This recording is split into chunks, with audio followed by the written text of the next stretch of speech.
Now, Jeff, welcome. And it's great to have such an experienced biodynamic farmer who really looks at biodynamics from so many different perspectives. And we'd like to hear from you a little bit about how you came to do farming and how you came into biodynamics as a start off. And we've got lots more questions for you. So over to you, Jeff. Well, hi, everybody. I'm a farmer, and I've made my living by selling things that I've grown. That's what I do. I grew up on a rural America farm in Illinois. I lived on one in Indiana for a little while, but when I was a teenager, I got my own place in Tennessee. And this would have been the early 1970s. And I proceeded to try to figure out how to make a living on the farm. And so my father had done what they call organic gardening. And so I did that. I chose that path. So I've never used any of the chemicals. I don't know anything about them, really, except I probably don't want them.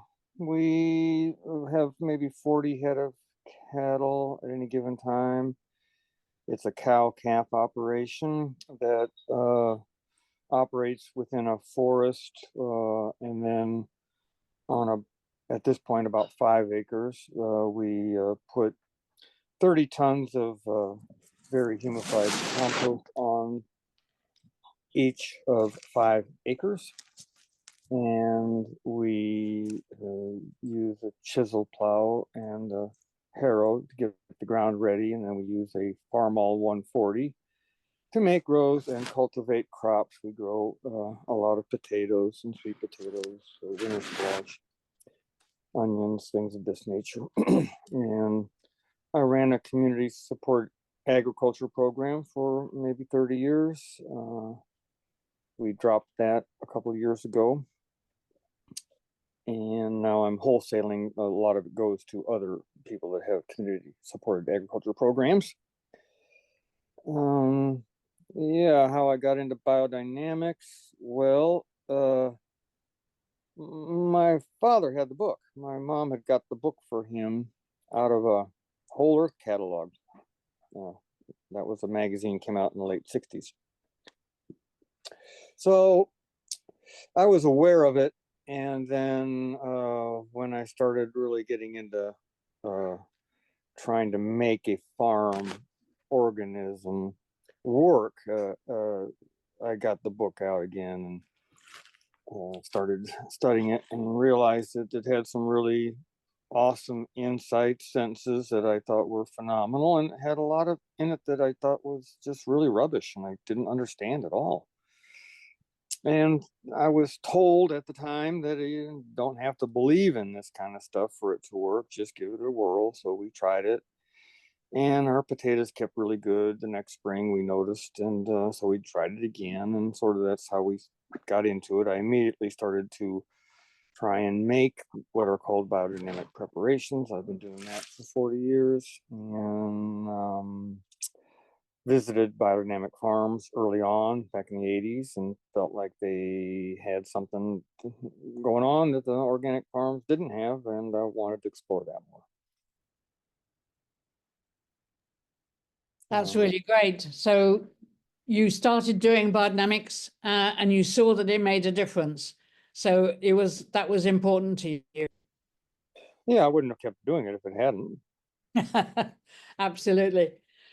Yeah, I'm really impressed from your book about how you kept working with what Steiner was saying and trying to understand and working a bit more and trying to understand, and how that you kept going back and getting further insights. And I think many biodynamic farmers find that it's worth going back again and again, and each time one understands a bit more. But you seem to have found a way not only to understand a bit more, but share more with other people. So give us a few insights. Tell us a bit how that's been working for you. Well, we study anything, we never learn everything the first time through. And so if you read anything and you like it, you generally will look at it again. And you will get more insights each time you look at it. With agriculture in particular, most of your knowledge comes from the observation of nature. And I appreciated some of Rudolf Steiner's tricks for observing nature.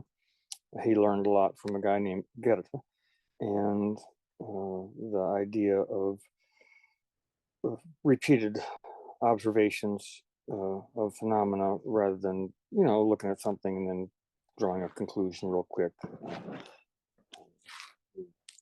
Not to do that in the biodynamic movement. We just look, and we were happy to live with questions. We don't have to have all the answers. It'd probably be wrong anyway. So we just learned to live with that. And so you asked me about sharing. Well, I'm kind of a blabbermouth. And so when I'm interested in something, I like to talk about it. And so we formed a little organic gardening group in Tennessee. And so I talked at that quite a bit. And then in the early 90s, a friend started a newspaper in the little town of Red Boiling Springs here where I live, and asked me to write a newspaper column for him, which I proceeded to do. I called it Small Farm Journal. And he eventually liked it, but then eventually he changed the name. He said that wasn't very good journalism, and so he wanted to call it Barefoot Farmer. So that's how that nickname came about. And then a few years later, a television show asked me if I would produce some short segments. So I just had a lot of experience talking and writing about basically what I do on the farm. Yeah. I tend to try to simplify things. I don't like to use lots of big words. I like to assume that a reader or somebody listening doesn't know a whole lot, and that we should just try to get the basics covered. So that's kind of my style. And that's great. And you seem to have a good way with words and imagery as well. So in your book, you talk about the girls in the air and the boys in the soil in relation to chemistry and the different elements. So how did that come about, girls in the air and boys in the soil? Well, in chapter 3 or lecture 3 of the agricultural course, Rudolf Steiner talks about nitrogen and her 4 sisters that come from the atmosphere. So that's where I got the girls. And then in my study of soil chemistry, I realized that a lot of the elements in the soil were positively charged cations. So I just took the leap and called them boys, because it kind of makes it sort of like sexy, and that's what people like. So I'm trying to sell this idea of biodynamics. I figured I needed to get some of that in there, So more seriously though, Steiner just makes chemistry so fascinating by giving these personalities to the elements that I never thought of before. So he starts telling us about sulfur, the spiritual element that has to be present for things to incarnate. It seems to be like the grease on the wheels. It's a little bit of it goes a long way. It needs to be there though for chemical reactions to happen. It's sort of a catalyst, so it doesn't necessarily get used up in the reactions, but it has to be present. She seems like a little bit of a busybody, flitting around from one thing to the other, and definitely a necessary part of farming. Sulfur was one of those things that I didn't think a lot about. In the Appalachian forest where I live, we had a problem of too much sulfur from what they called acid rain. So it was, I never even gave it much thought, but since they put the scrubbers on the coal plants, sometimes we might get some of that elemental sulfur and put it on our in the compost around the fields if we feel like we need more sulfur. But I don't generally worry about sulfur too much. So then the next element that we're introduced to is carbon. And carbon is the carrier of the spiritual into form. So we're looking at the framework of plants, and animals too would have a carbonaceous bony structure, and plants would have that too. So carbon is chosen as this element simply because we are a carbon-based planet. We don't know what it would look like if we weren't. So carbon is present in anything that is alive or was once alive. So I mean, it's even in oil and coal and things of that nature. It's in a diamond. Carbon is this philosopher's stone. It's actually quite magical. This is where the things incarnate with, and so it's a very special element. The next one we're introduced to is oxygen.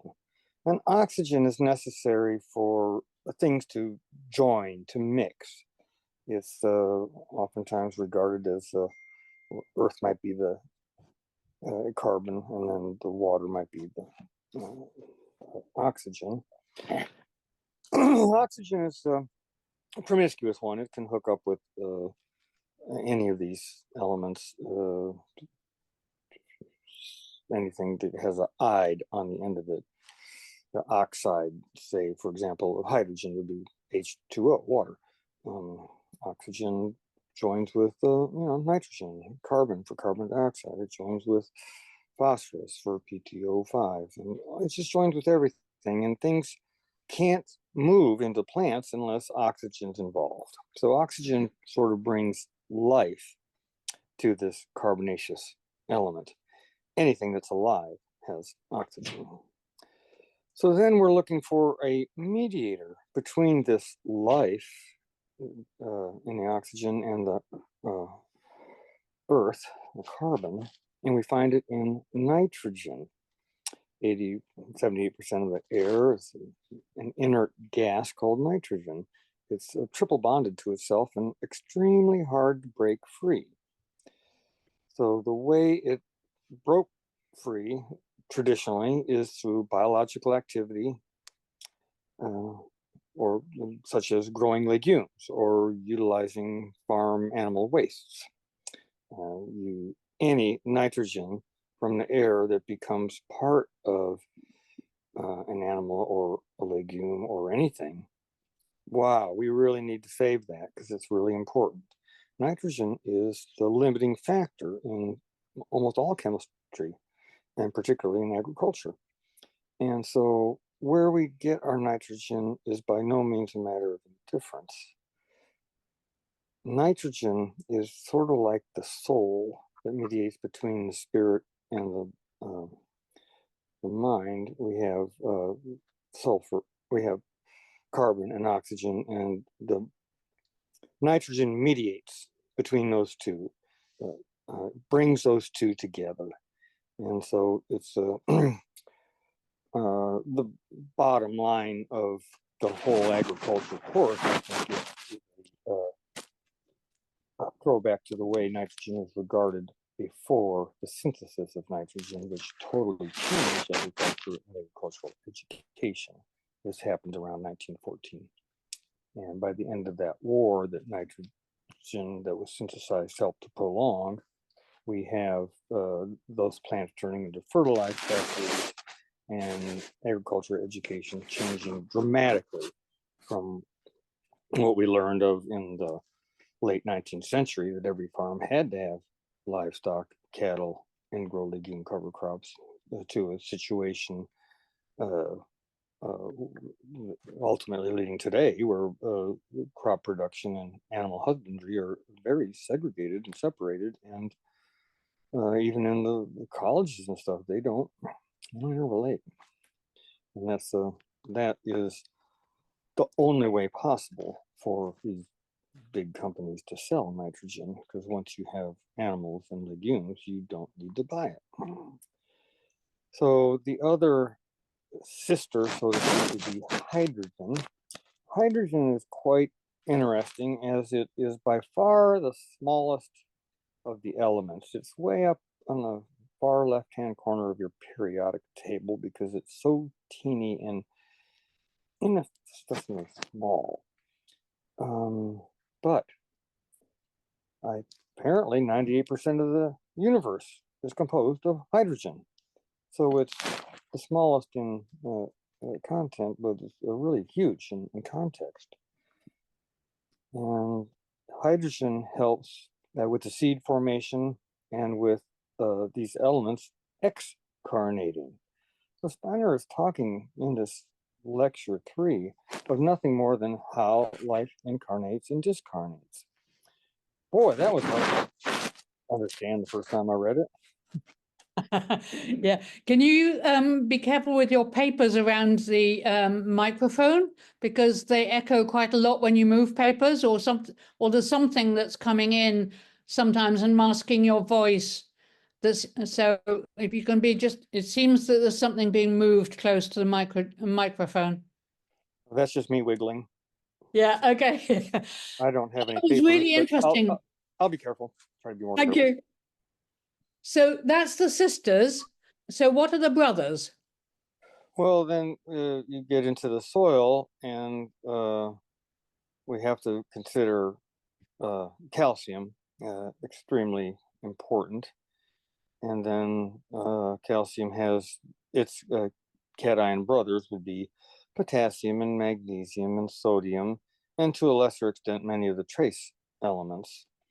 And so it takes, like I said, oxygen to help hook these all up together and get everything to be able to be in a condition where the biology in the soil can move this stuff back up into the plant. Yeah, and we have since discovered how important the whole process of the plant exudates and the mycorrhizals and the microbiome in the soil, and all this enables this interchange, doesn't it? Yes. So one thing that I point out in my when I talk with people about this is that Rudolf Steiner grew up in Lower Austria in the fields and forests of peasants, and worked with cattle and growing stuff on farms as a child. But he went to college, and he went to a very prestigious university in Vienna and wound up with 3 doctorates, mathematics. But then, interestingly enough, the other 2 were biology and chemistry. Rudolf Steiner was one of the first biochemists, and he understood some things that people didn't understand. That's why he called this the way he was fertilizing. He said these are secrets of manuring, because so few people had access to high-powered microscopes and the knowledge that came from that study. So here's somebody who has insights that other people didn't have. And then when the nitrogen fertilizers came out, he immediately noticed a decline and a degeneration in the quality of food products. I can't find potatoes anywhere like the ones I had when I was a child, he says in the agriculture course.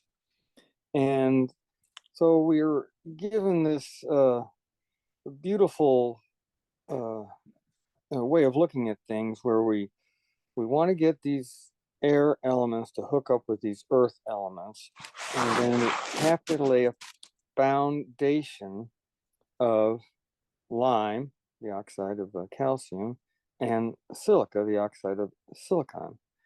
And that's what creates the foundation, the bones or the structure of the plant. And then these other elements then, through the microbiology, you could say, bring in the necessary nutrients for plant growth. We oftentimes picture this solar system of ours with the sun and planets revolving around it, but actually the sun is a going through space real fast, and the planets are circling behind it in what would be a spiral, not a circle. And so it's like a big vortex with the sun at the center, and hydrogen is coming in, from the farthest reaches of the universe. And there's a circle of stars out there on a similar plane as the solar system, and we call this the zodiac. It's divided into 12 houses, and it's through the zodiac that the nitrogen forces are picked up. The zodiac means animals. It's where we get the animals impulse from. And difference between animals and plants is this nitrogen, the way it behaves. Nitrogen in an animal helps with sensation, desires, mobility, and things of this nature. So, and all this now flows into our solar system and picks up oxygen, which is responsible for life, and then reaches Earth and its carbon. And so, again, sulfur is helping to facilitate this incarnation that happens. And then when we get to the Earth, we have to find an anchor, and we find that in the lime and silica in the Earth. Absolutely. And so do you think that part of what Steiner was picking up was what you also call the peasant wit? Right. I don't say he was picking that up as much as Rudolf Steiner grew up with that, and considers what he learned from the peasants as a young man far more important than what he learned at that university or anything else he's undertaken ever since then. And I can't say that I'm a peasant, but I'm not very far removed, as many of us aren't. And go back to our parents and grandparents and kind of surprised how they lived. Much more agriculturally oriented, I'm sure. My dad was born in 1906, and so it was a horse-drawn farm in Kansas. And my mother's family was from Eastern Europe. They had the peasantry. My grandmother didn't speak English and loved to grow stuff. And this love of growing stuff certainly rubbed off on me. I didn't think I was going to be famous for being a gardener or a farmer. I obviously was going to be a rock star. That's what all of us in the 60s were going to be. It didn't quite happen. So, yeah, second best. I'm a pretty good gardener and farmer, and I feel like this way of looking at things through what I learned from the agriculture courses really benefited the ability of the farm to be productive and healthy. So you're a soil star then? Yeah, that's right. Not rock, a ground up rock star. You can do a ZZ Top. ZZ Top. Oh yeah, I sure can. Yeah. Jeff, a few of our audience are finding the volume a bit difficult. They're saying it's rather low. Are you able to turn yours up? Oh, there's a little plus sign here. I'm going to punch it. Great. Oh gosh, did that help? It made everything disappear. Damn it. Yeah, it helped a bit, I think. Yeah. Stop video, mute, chat, share. Gosh. Notes, more, leave. I don't see anything that says get louder. Maybe I could just talk louder. How's that sound? Yeah, that'd be great. Thank you. That'd be very helpful. Yeah. Okay. So you were talking about the constellations and their connection with nitrogen, and also there's a whole school of thought in biodynamics that it's really important to work with the constellations in relation to different parts of the farm and different parts of the plants. And is that something that you work with, looking at leaf days and so on, or is it more about the ascending and descending moon for you? Well, I agree with what Steiner said in the course, and that it doesn't matter what the humans do, that this stuff will happen. Thank goodness, he said, that it's not dependent on humans to know about this. And yeah, he does mention that the ancient Indians used planting by the signs. He didn't seem to think it was real important in the lectures. He said that if you don't plant something right before the full moon, or the full moon will come around anyway sooner or later, and everything will work out. And if you don't plant in the right sign, the sign will come around later, and everything will work out okay. Of course, as a biodynamic farmer, I do get the calendars, and I look at that, and I oftentimes look at it after I've done my farm work for the day and see how I did. I think that my own personal view is just I want to be just more intuitive. I don't want to rely on something outside of my own relationship with the farm. And so I've had pretty good luck just not dealing with that a lot.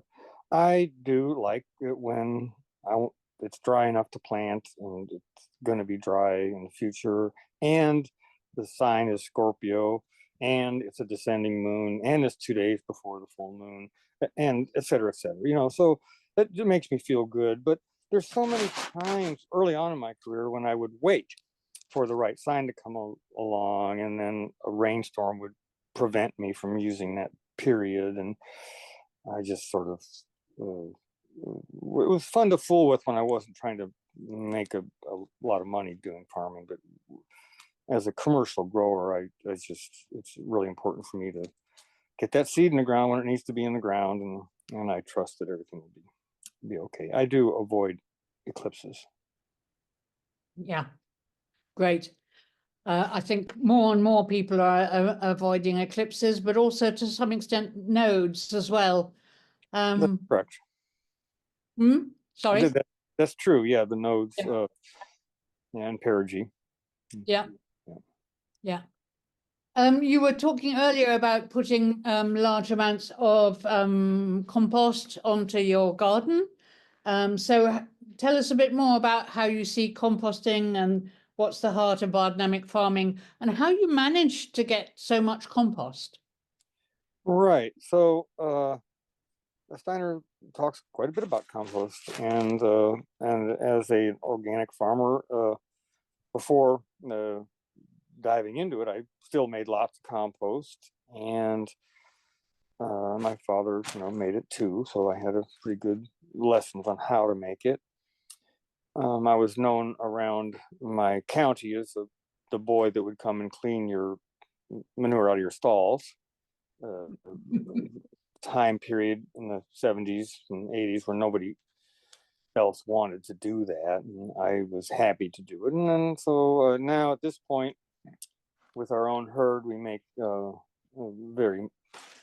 lot of compost with from where I clean up, from where I feed hay to the cattle during the winter.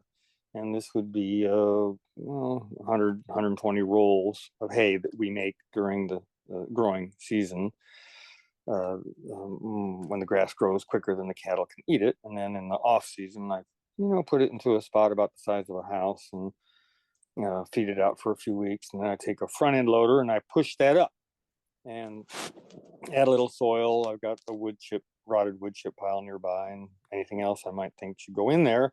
And then I put biodynamic preparations into the pile, and then I let it set for 6 months. I might flip it over and put the preparations in it again. And then over the years that I've been doing this, I have stockpiled enough, because I have a couple of neighbors that want me to clean up where they feed the hay at. And so I do that. I do look upon anything brought in from outside as a remedy for a sick farm. But Tennessee was a very eroded country, and we didn't have any kind of glacial activity for the last million years, and we're one of the oldest soils in the world, and it needs all the help it can get. So when I started studying the course and rereading it over and over again, because I felt it was important and I didn't understand it, so I read a bunch of other Rudolf Steiner books. it made the agriculture course look like the first grade reading after reading occult science. So, but I came to this middle part of the book. It's the last sentence or paragraph in the discussion after chapter 4. Steiner says, answers the question by saying, the horn manure preparation that I gave you today is not meant to replace ordinary manuring. You have to go on manuring as before. And then he starts the next day, lecture 5 out by saying, needless to say, you will go on manuring as before. Well, after I realized that was important, holy moly, I had to jump into a whole nother line of study of how did people keep their land fertile before all these chemicals. And this led me into learning about Liebig and George Washington Carver, and just so many of the people in the late 1800s and the early 19th century that understood how to keep soils fertile without chemicals.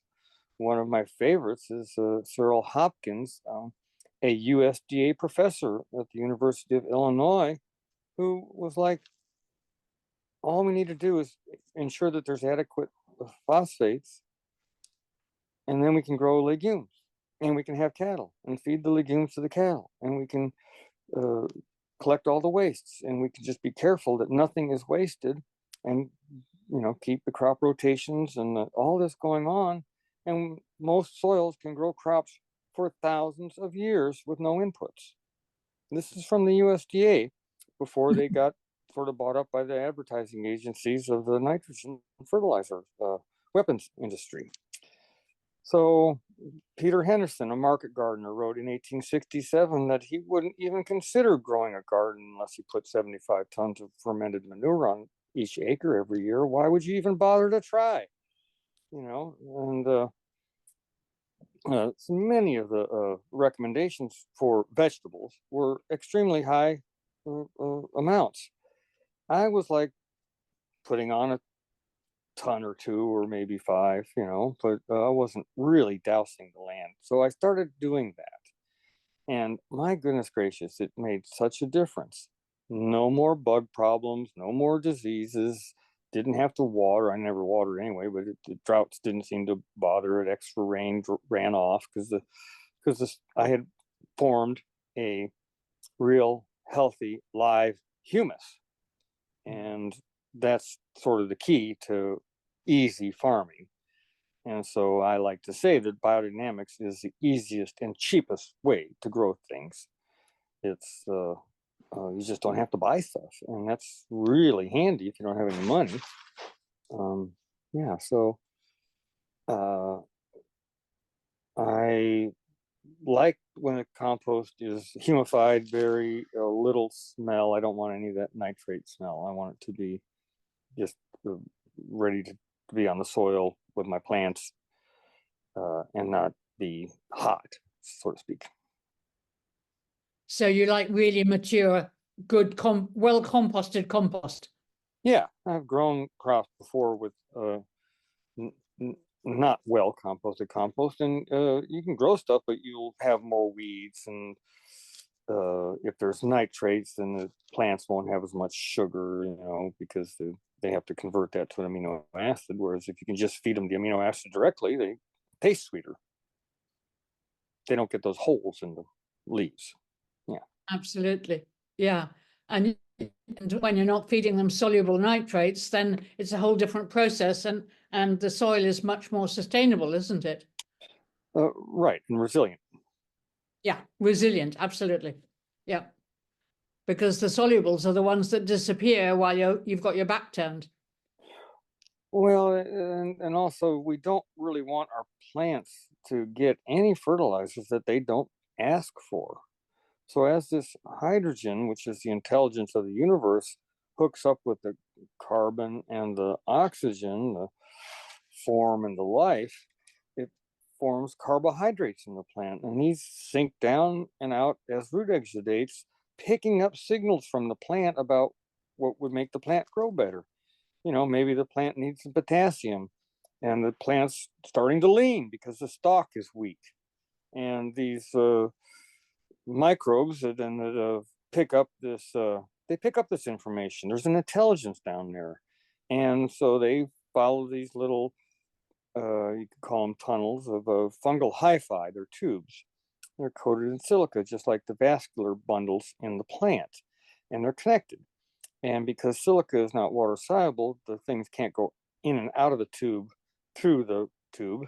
They go up the tube, and they're brought along by calcium. And so this hydrogen then goes through the plant, comes out as a sugar, goes through these microbes, down through the fungal hyphae, and finds some wood ashes maybe that I had spread the winter before, and it grabs it through an ionic exchange. It changes the hydrogen, gets swapped for a potassium, and that comes back up into towards the plant.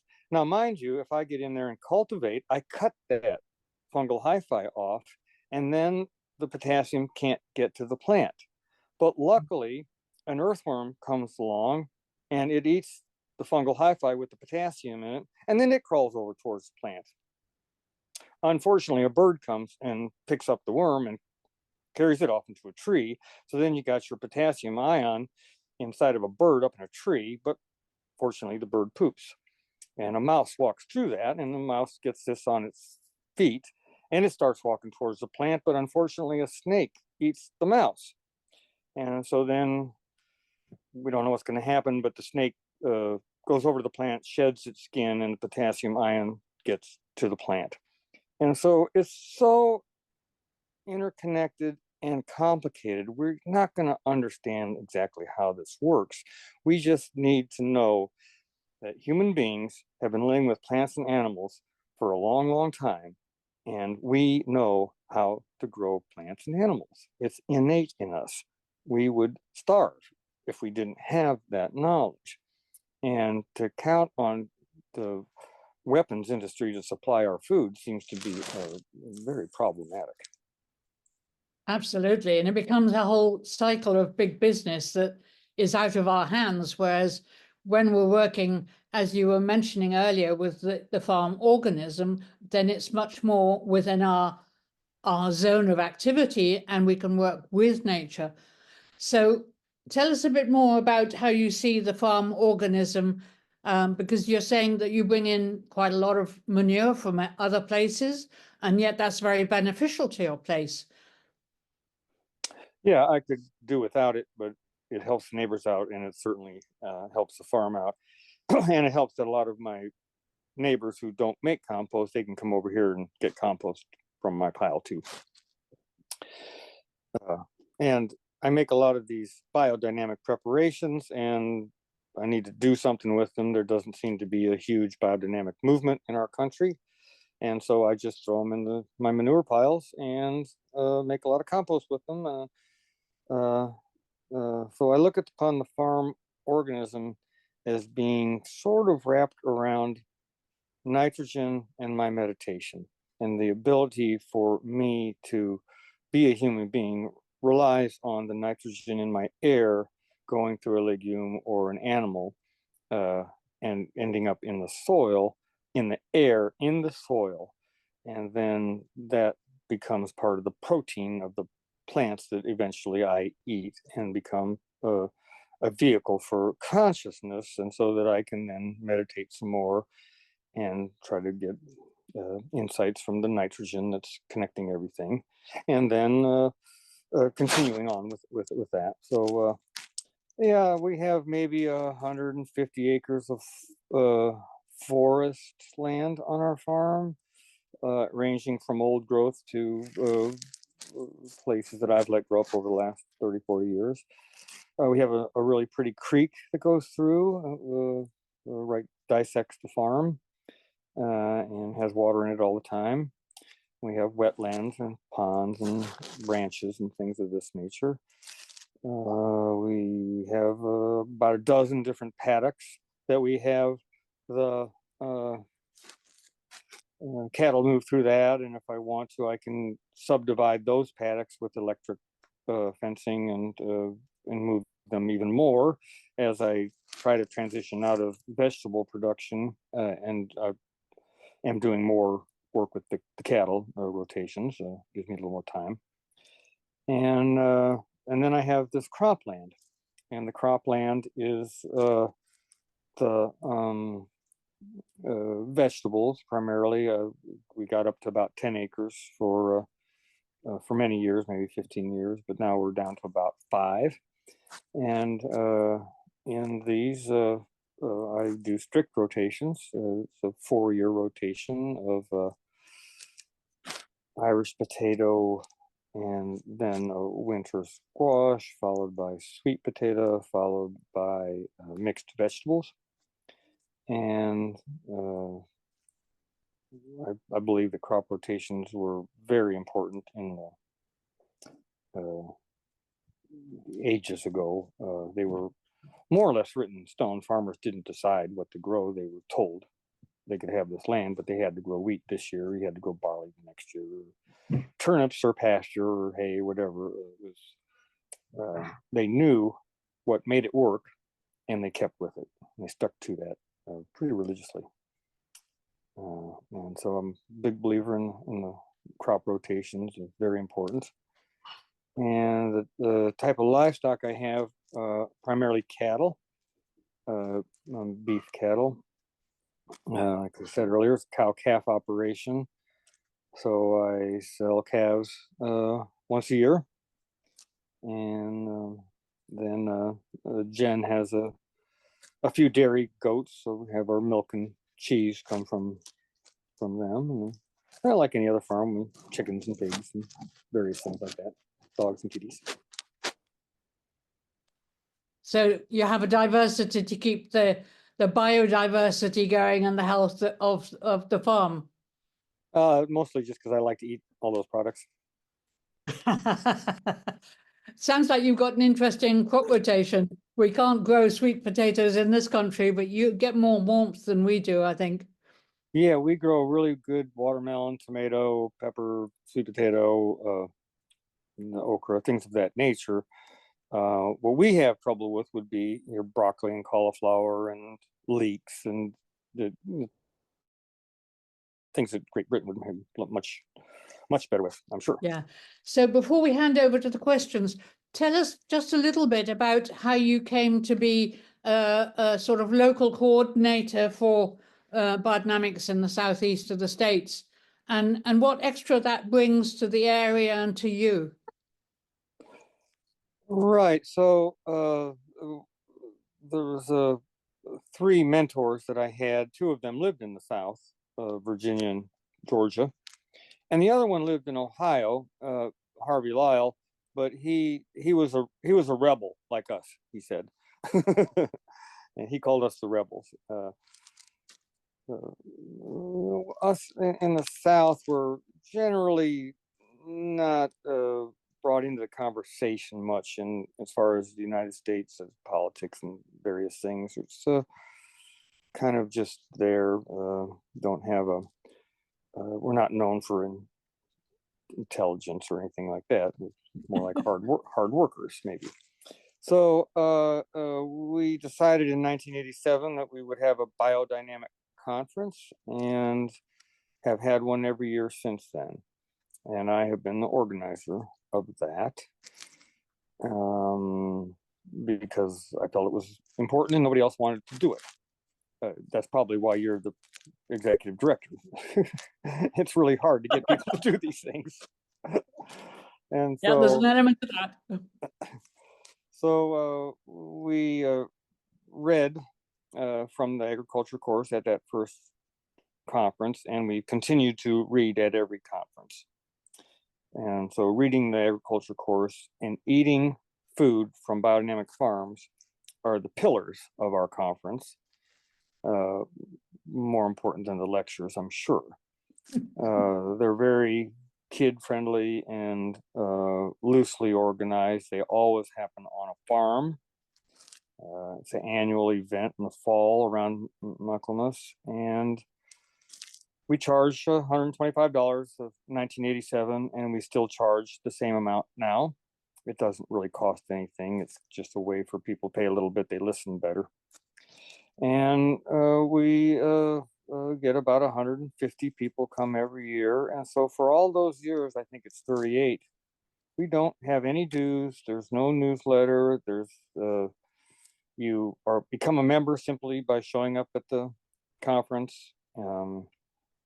And we just don't really worry about trying to do anything but that.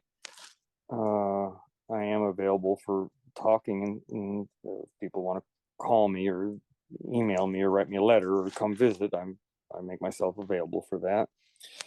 And you live on a farm, people come and go all the time, and you can stop, and any point I can stop for half an hour or an hour. And if you want to stay longer, you may get a hoe put in your hand and we can continue the conversation. Yeah. So I have a gregarious nature, I think. I like to connect people to each other, and so that's helpful for this kind of stuff. And then this year was a special year for us, the 100-year anniversary. We decided to have a 10-day conference. And so we had the normal 3-day conference, and we invited people to stay, and we read a lecture every morning. And in the evening, we read Rudolf Steiner's Karma Relationships lectures that he gave that same day. Yeah. And then during the day, besides making preparations and whatever else we were doing, an anthroposophical doctor read some of the medical lectures. We read the youth lectures, did a part of the mystery plays. Wow. And tried to eat Southern Austrian type of food, and generally just kind of more or less pretended that we were 100 years ago just learning about this stuff. Fantastic. It must have been really great fun. And we've got a lovely audience who's putting in questions now. And Manuela has asked if some of them would like to ask their questions themselves. So are people going to put their hands up, Manuela? How would you like to manage that? So far, I'll ask the question from the person who came in just most recently, and she said, Ione, that she would rather us ask. She's not, English is not her first language. So she is asking that she has been using teas from wild plants, weeds, for her crop growing, and she wanted you to comment on that. Right. So some of the earlier biodynamic practitioners, I believe, in companion plants, I think I read about it first with Greg and Philbrick book, talks about stinging nettle tea and making a tea that you can rot the nettle and then sprinkle the plants with it. It's kind of a pick-me-up. Well, it's a great idea. I've done that quite a bit. And then through the course of the last 50 years, I've come across other ideas similar. It was suggested to me that any plant that shows a lot of vigorous growth would be a good thing to add to a weed tea, so to speak. And so I would use maybe poke salad or ragweed, or just some of the plants that get real big where I live. Elaine Ingham came around in the 90s and suggested that we add some compost to this brew and stir it as much as we could. And so this is probably a good idea too. As a farmer, I don't generally rely on this method anymore myself. I think it's more for gardeners. When you put on 30 tons of compost per acre per year, you kind of cover a lot of your bases as far as that kind of stuff goes. Great, thank you. Next question. Yes, thank you very much. Tess has asked, well, she wants to know whether they can join your next gathering, because it sounds absolutely fabulous, what you're doing for your local biodynamic group. So perhaps you can comment on that. And then she was asking about livestock on your farm. I think you mentioned that you pretty much have everything that you wish to eat, perhaps, or have around. So I wondered, Jess, Tess, whether that the answer was good enough for you. Do let us know. And yes, can they join you in your gathering next year? Absolutely. Oh, Tess, Tess is you, on board you now. look beautiful. You're more than welcome to come. Can't wait to see you in person. Thank you very much. We'll be there. Yeah. We never turn away people if they don't have money. Just get here. We may make you wash dishes or something, but you'll probably want to anyway. How do we look up the information when you plan your next one? Thank you. One of the problems with being a farmer is I'm not very good with the internet. I do have a website, and it's supposed to be on the website. Somebody told me today at another one of these meetings that they didn't have, my books weren't even on my website, which is the whole reason I have the website, is to sell the books. But yeah, so it's barefootfarmer.com.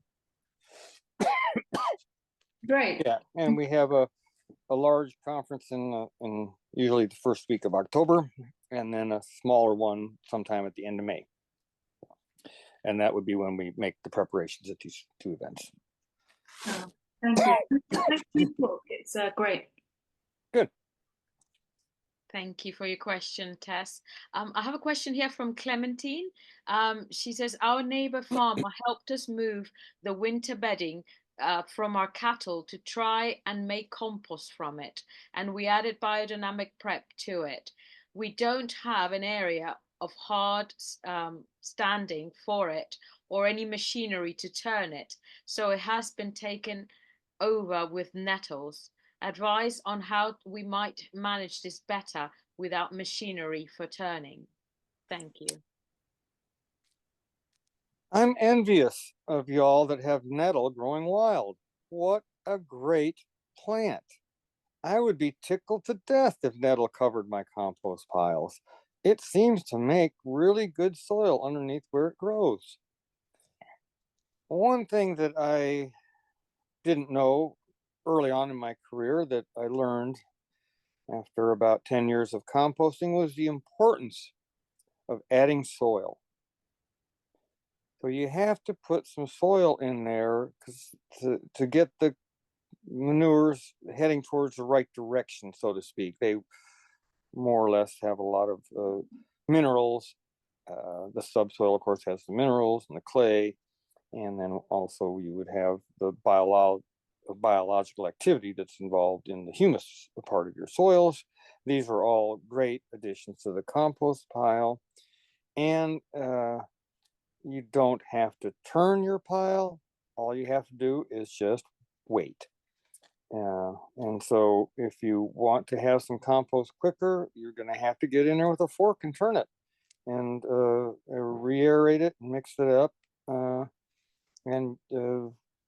remember as a kid, one of the books that my dad had was How to Make Compost in 14 Days. And it was just this little booklet about turning it all the time and watering it all the time. So that's the speediest way.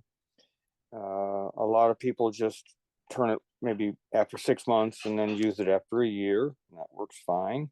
And overturning it isn't a great idea either. You know, a lot of these fungal hyphais and the bacteria, you don't want to disturb this up too much. It's nice to just let it set and do its thing. If it's breaking down and turning into black stuff that doesn't smell like nitrate, you're probably be okay. I don't think the nettle would hurt anything. Does anybody else in your area have anything to comment about that? Well, I would say that the trouble with nettle is when you spread the compost, you're going to be spreading the roots of the nettle as well. And if you're not careful, you might be spreading the seed of the nettle too. And nettle is a great plant, but when it gets everywhere, it's really challenging to the veg production. So that's one of the challenges with nettles in our area. Yeah. Well, we don't have them wild here. We have a wood nettle, but we don't have the stinging nettle that grows wild. And so we have a little patch of it, for making one of the preparations, and we love to eat it and use it. It's an amazing plant. Yeah. Great. Thank you very much. And there's another question on the way. Yes, there is. Hello, Jeff. Thank you for a brilliant talk. I am new to biodynamic practice, although I have been growing veg and making compost for a long time. What is your opinion on the tree bark preparations?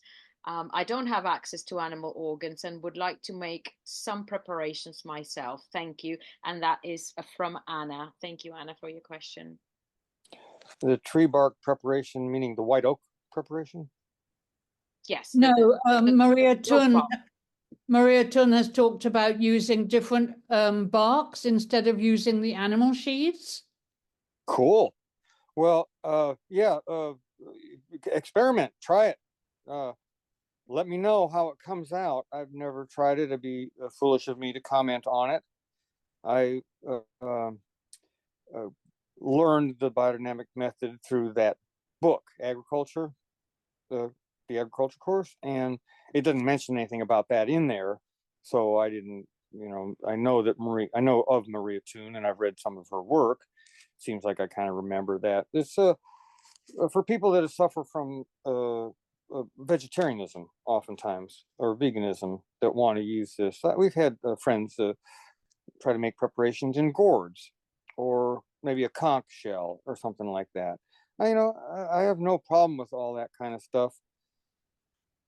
I don't know if it's what Rudolf Steiner had in mind, and whether something like the meninges inside of a cow's skull can be replaced by anything that's not of an animal origin. That I just don't know. And I think a number of people don't know the experimental work with the tree bark preparations has been going on for several decades now, and I haven't heard any hallelujahs. So I'm presuming that it's not as clear and simple to make really good preparations in that way as in the way that Steiner described. So I think that's partly why many people are continuing with the animal sheaths, even though they can be difficult to get hold of in some parts of Europe, like in the UK. Yeah. So when Steiner was lecturing, it wasn't uncommon for people just to kill an animal on their farm. And so, there's the regulations now against such activities. But, rules were made to be broken and all that. It took me a long time for Hugh Courtney, my teacher, to tell me that my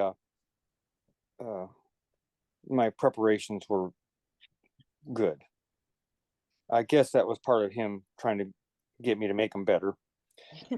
So, but it took a long time for me to get something that stayed moist, waxy, creamy, totally transformed. It's nothing more disheartening to bury something and then dig it up 6 months later and it looks the same. It's like, why did I bother? So, but finding the right moisture in the soils, a sandy clay, what's the best ratio of that? How much humus, how deep, how much shade, sun, all of these things affect what you're doing, the quality of the plants that you're using, the freshness of the animal organs, all that kind of stuff is going to play a part. And so I would say with the tree bark preparations that keep trying. Don't just because you're discouraged, that just means you need to try again. Thank you, Jeff, for that response and your open-hearted nature, and not dogmatic at all. I mean, I would say that intuitively, I think part of the and also very much a student of biodynamics, it seems to me that it's the process of the human being bringing together all these other kingdoms of nature into these preparations. So as someone who has been vegan, vegetarian, and has a lot of respect for animal life, I would say that part of the magic is bringing the different kingdom as we know them together in a way that it's uniquely human, obviously, to do that. But we have a lovely comment from Bexy here, who says, the spiral nature of the horn growth seems important to me. We keep the horns on all our cows and always ask for them back if we need to sacrifice an animal. And she has a asterisk for the word sacrifice. She says sacrifice to make holy or sacred, and sacrifice being something involved in that process. So thank you very much for your comment, Bexy. And we open the floor to anybody else who would like to jump in. I have a question. There is another question, actually. There's another question from Teresa. Okay, I'll catch up with that one in a moment. I had a question just to go back to your initial introduction, Jeff, and you said that you had that you're not doing the CSA anymore, and I guess you're finding it easier to sell stock instead. Could you tell us a little bit about that? Because biodynamics seems to very much come from this community idea that is embodied in the CSA model. That just sparked my interest from what you said, and then I'll go on to Teresa's question. Thank you. I think it's more like the community-supported agriculture program arose out of biodynamics rather than the other way around. Yeah, definitely. And what it arose from was Rudolf Steiner's lectures on economy. This would have been a lecture course called World Economy, or one called Threefold Social Order. And in these, he suggests that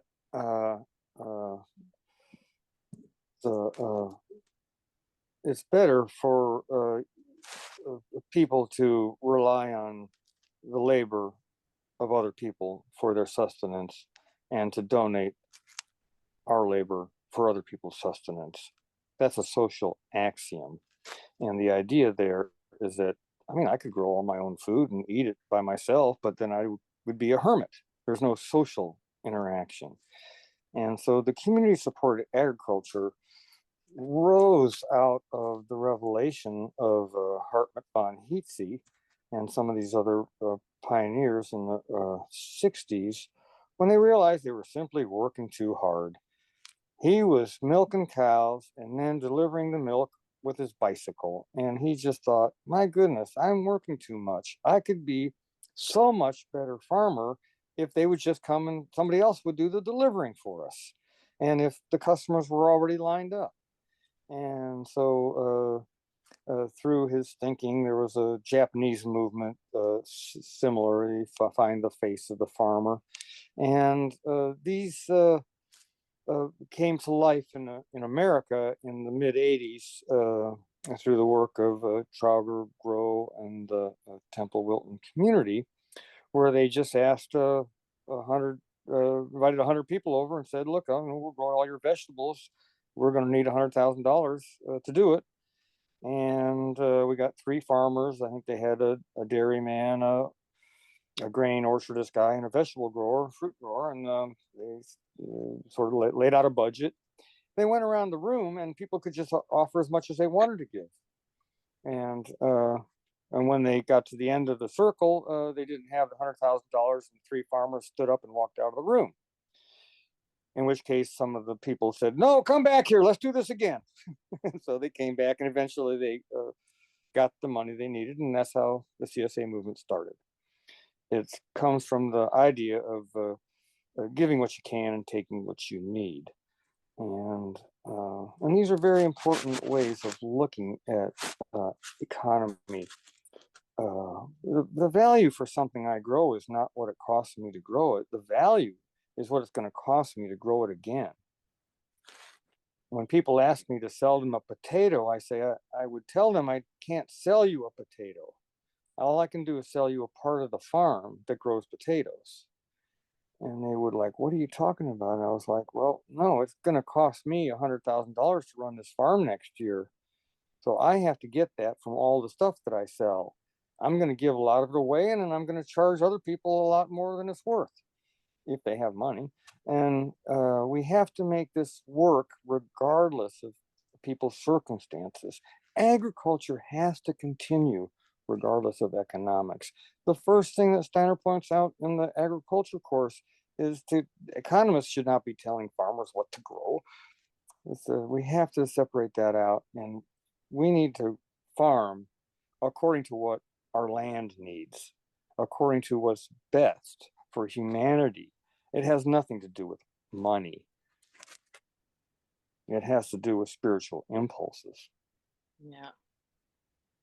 I think on that note of spiritual impulse, I was recently researching a little bit on Alice Grow and, how she helped her husband there with the CSA movement in the States. And one thing that she succinctly represented was the fact that for her, also the community supported agriculture has a lot to do with the elementals understanding what is happening and then joining in and helping in that production, because they can understand this food is being produced for this community, and they will see that that being taken away to those families where they can't understand yields and all the sort of modern economic terms that unfortunately are part of the food systems.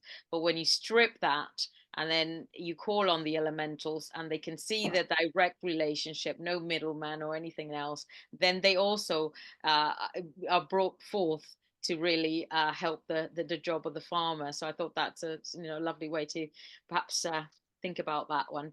But anyway, I'll go to Teresa's question here. So thank you, Teresa, for your questions. She said, thank you for your interesting talk. How did you manage to make a living from your farm? Do you have a shop? And I think you alluded to farming being an easy way to make money. So tell us about that. And do you have a shop, please, Jeff? Do I have a what? A shop. Here in the UK, I don't know where Teresa's writing from, but the farm shop is also a way by which farmers are staying alive in this country. Store. Yeah. Right. I have a machine shop and a wood shop. I mean, I have a lot of shops. Oh no, not that sort of shop. Yeah. A farm shop. A farm shop. Yeah, no, we would call that a store here, probably.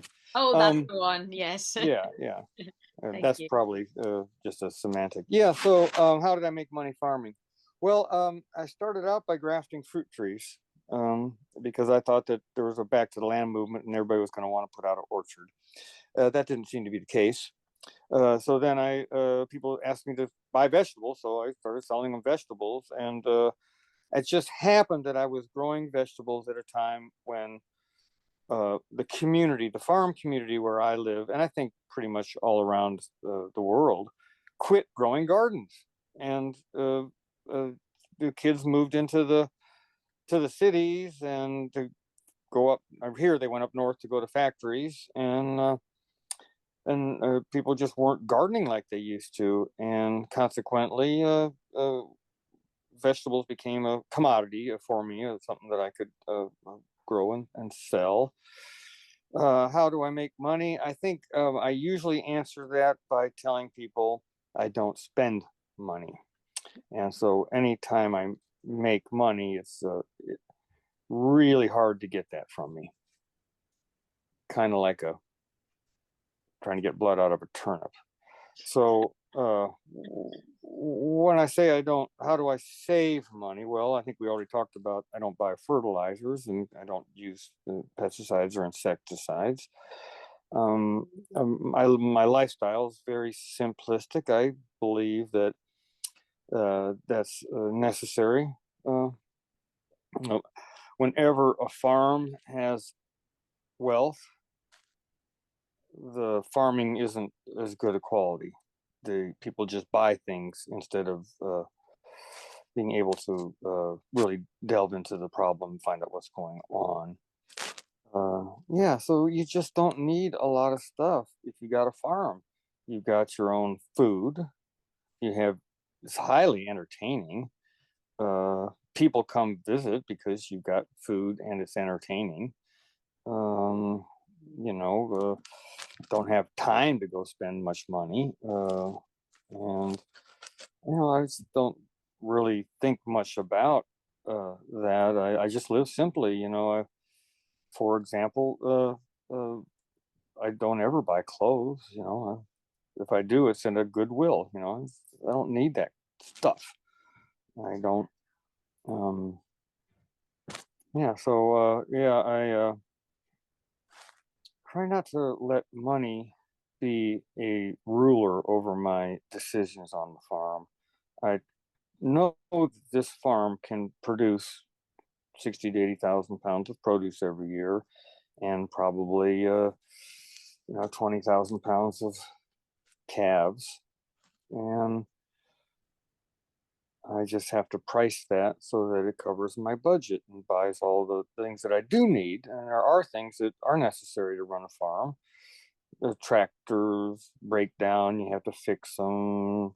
You need fuel for them and for your trucks, and maybe some labor. I have a good friend who's been helping me for 35 years, and I'll hire some work out sometimes if I need a bulldozer or some equipment that I don't have. And then there's important things like beer and ice cream that you have to get to.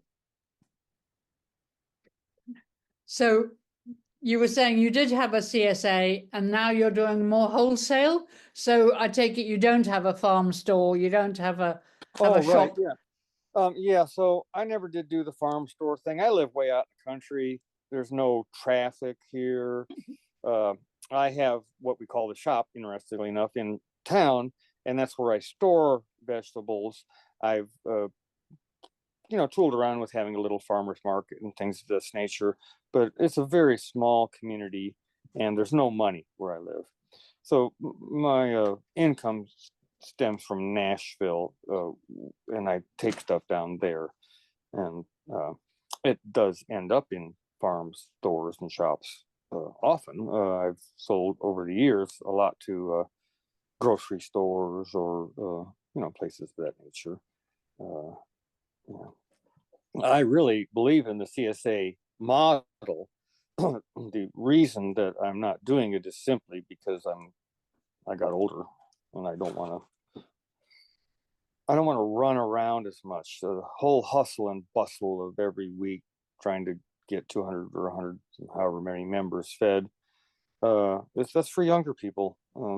I'm happy to sell stuff at a wholesale price and let them do the running around selling it. Particularly just driving in the city nowadays is really hard. A lot more traffic and stuff like that. Thank you, Jeff.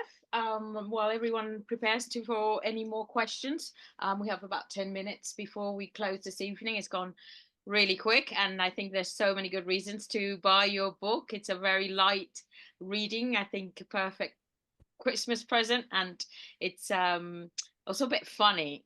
So thank you so much for that. But I was going to ask you if you're one of those elevator speech about why the most valuable reasons to buy your book, and some of the the top tips aside from your philosophical and sort of easy approach to life that you can bring to this audience tonight, Jeff. Oh, well, the reason to buy the book would be that you're interested in biodynamics. Maybe you've tried to read Rudolf Steiner and been put off by his style, and you'd like a little simpler version. I don't know. I hope it's enjoyable to read it. So that's another reason. There's probably more practical gardening information in the two previous books that I wrote, which were more about, how to grow beans or how I grow, a sweet potato crop or things more of that nature. This is it has some of that in it, but it's mostly about the agriculture course and how that affected the farm, and how I use those what Rudolf Steiner called guiding lines. Highly undogmatic. He said over and over again, these are just ways to look at it, just guiding lines. Y'all are going to have to figure it out yourselves. Great. So Jeff, we got another question from Anna. Thank you, Anna, for your participation. It says, "Hi Jeff, I am in awe of your principled lifestyle and farming practices. A lot of people in the UK live in urban areas and are disconnected from the land and the food." Oops, sorry, my thread just went up. And sadly, a lot of farmers are also disconnected. How can we help people to find the way back to the holistic spiritual view of the land and our place within it or in it? Yes. Thank you. You're going to have to get rid of grocery stores and restaurants. And people will then find farms and gardens and support them. But to rely on this stuff they call food from grocery stores and restaurants is a real insult to human consciousness. You can't think very well eating that crap. And most of the people that eat biodynamic food, we go to someplace and have to eat that for a few days. I can feel my consciousness lowering. And I think when people come to our farm and eat biodynamic food for a few days, they feel their consciousness rising. They just feel more alive. And I say this over and over again. I'm not an intuitive spiritualist. I don't see elemental beings. Other people say they're floating all around me, but I don't see that stuff. I don't have any insights really that I don't think anybody else would have if they just ate out of their garden and did so consciously. Wonderful. Thank you. Thank you for your reply, Jeff. Anyone else in the audience would like to come forward with a question? Otherwise, we will have a couple of more questions before we close tonight. It's been, yes, wonderful, wonderful session. Gabriel, do you want to go with another question? So, sure. Hi. Yeah, right early on, Jeff, you mentioned Goethe and his influence on Steiner, and also in many ways, people feel that we're working with Steiner's indications that observation is a teacher, and with the modern social media and screens and all the rest of it, we tend to go around with blinkers on, talking to our phones while we're in the middle of the countryside. And obviously that's not a good way to connect or to observe. So is observation your teacher? I don't have a pocket phone or the ability to use it. So yeah, it's not only observation, it's what we do with our observations. And so it also involves integrating our observations into our life. And there's excellent practices for this that Steiner gives us in Knowledge of Higher Worlds and others of his works. And I think it's wise to look at that.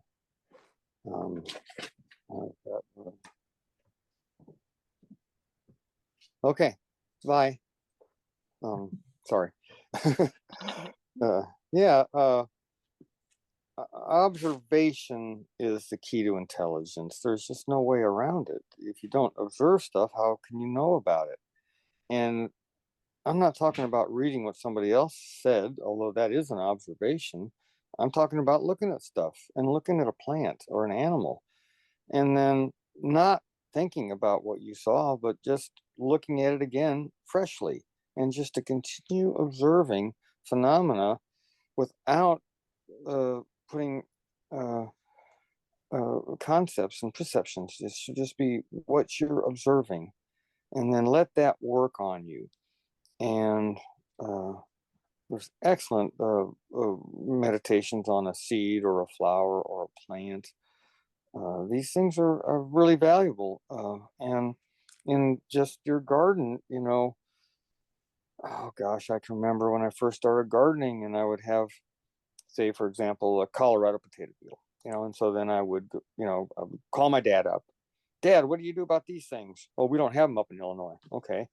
Well, then I go to a book and I look in all the books, and they'll say, well, spray a mixture of garlic on it, or kind, and all this kind of stuff. So I was continually trying to learn through other ways besides just observing. And then when I started observing, I just realized, there's more Colorado potato beetles on this plant here where the ground is compacted, and there's none over here where the ground's real loose. And so I learned from my teacher, the Colorado potato beetle, that we need to keep the ground loose around our cultivated plants. We can't let it get compacted and hard. Beetles will come. If we use nitrates, raw manure, chicken litter, you will see little holes in your kale. If you use humified amino acid compost, you won't. You'll be able to taste the difference. These are observations that came through just years of looking at stuff. I think not having a TV has been helpful, and not really being a part of modern culture didn't really have a lot to offer me. And so I use nature for my entertainment. Thank Thank you. Thank you, Natural Lad. I have another question here, which follows up very well from what you were just saying about the information available in Knowledge of the Higher Worlds and Goethe's observational principles. But there's a question here from Teresa, who's asking, what is your meditational practice or your meditation practice? Well, that changes through the course of my life. I first learned about meditation early on. It was kind of the Zen method of trying to have nothing in your mind, which is virtually impossible. And then I learned Tibetan chanting practices. Those are, at least it gives you something to focus on. And then the Steiner's visualizations, the rose cross meditation, looking at the seed or the flower and the withering plant alternatively. All those things are really good. I'm not going to say that I'm a great meditator or a meditation teacher or anything like that. I'm a farmer. So, I think about farming. Maybe that's my meditation. I'm just interested in how plants grow and how animals and plants interact to create more life. And I'm just sort of fascinated when I go outside and look around and try to keep my mind open and and focus. A great meditation is mathematical problems. People that study mathematics, like Rudolf Steiner, they have the ability to link thoughts together and not let other thoughts come in. That would be a good meditation for someone that didn't want to sit in a lotus position and try to think about Buddha or that kind of thing. You could just do some hard math problems. You're going to have to concentrate and learn how to really use your mind. And really, we can't learn to meditate until we learn to concentrate. So we have to start by simply looking at something simple like a pencil and just think about the pencil for a few minutes. That's really hard to do. You immediately have other thoughts come in and you're not thinking about the pencil before you know it. And so just be able to focus and concentrate, and then this will open the doors so that make meditation possible. But even before that, it's highly recommended by Steiner and Tibetans and anything that I've read that we develop devotion, generosity, compassion, and loving kindness. These things are a prerequisite, and it's not going to do any good to develop esoteric knowledge if we're not nice human beings. Oh, Thank you. that's such a lovely place to leave it, Jeff. I had another burning question, but there isn't much time left. Well, what is it? Yes, go ahead. What is it? Oh, well, it's just that here, here in Europe, and especially now, it's really hit the UK. This war on farming, and I wondered whether you had any sort of, any comment on that, on how, aside from doing our own work within biodynamics and helping it to expand, if you can see any ways out of this situation. I know it's a global situation, so it's pretty powerful. But you seem to be very switched on at many levels. So I was curious to see how you see that situation and could somehow shed a bit of light for us here in Europe. Sorry, honey. I don't know what to say. Okay. It's a huge problem. And I've lived with it all my life. I grew up in the Midwest where it's all going on. It's simply a way to concentrate the wealth into the hands of a few people. And it's succeeded into such a point where, billionaires just bought our country, and, I don't know what we're going to do about it. It looks like a pending disaster.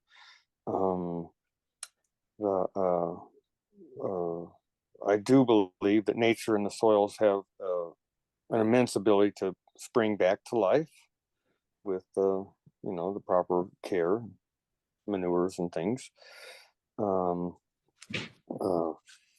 The genocide on small farmers has been documented in our country by Wendell Berry and many other writers, Acres USA and all this, and I'm sure there's ones in England too that have talked about that, but it doesn't seem like anybody was listening. The farming is never mentioned in political talks or anything. Nobody seems to care. The percentage of farmers in a country like ours is still like less than 1%. Nobody really cares about farmers. I'm sure the same is true there. But we're putting ourselves in a very precarious position if we're going to depend on such a few amount of people that are so controlled by these chemical weapon powers that be. That's not a good place to be. So what can we do about it? Well, I formed a little Tennessee Local Food Summit. We get together and try to bring in chefs and foodies along with farmers and gardeners, and let's just talk about these things. How can a place like Middle Tennessee, it wasn't that long ago where we fed ourselves. It's not that hard. And like, for example, potatoes, they're easy to grow here. You can probably grow potatoes. It's a sin to get potatoes from somewhere other than where you live, if they grow where you live. Around here, they grow them in Idaho. They send them to Maine to be put into a French fry, and then they ship them back to Idaho to the McDonald's factory. It's ridiculous. It's just making money for the people with the semi trucks and the big chemicals and all that stuff. And we're going to have to get back to supporting our local farmers. That's the beauty of the community supported agriculture programs. And I don't know how it's going to pan out. I think that it's just important for if human beings want to raise their consciousness, you need to eat well. Wonderful, wonderful place to leave it again, Jeff. I'll pass it over to Gabriel to say the last words of the evening, but thank you very much from everyone here as well. Thank you very much. Okay, thank you for inviting me.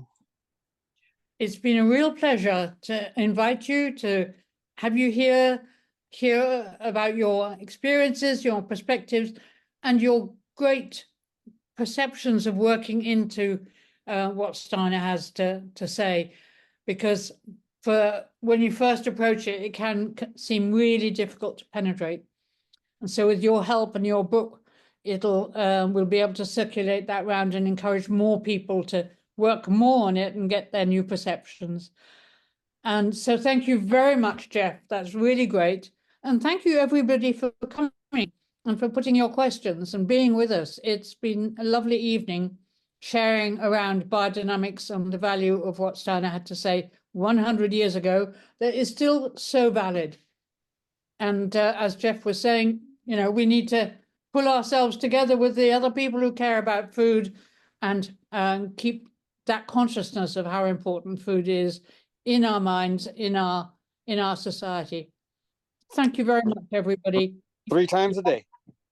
3 times a day, absolutely. We don't need to eat 5 times a day, nor once, but 3 times a day, absolutely. And healthy food each time. Yep. So thank you so much. That's fantastic.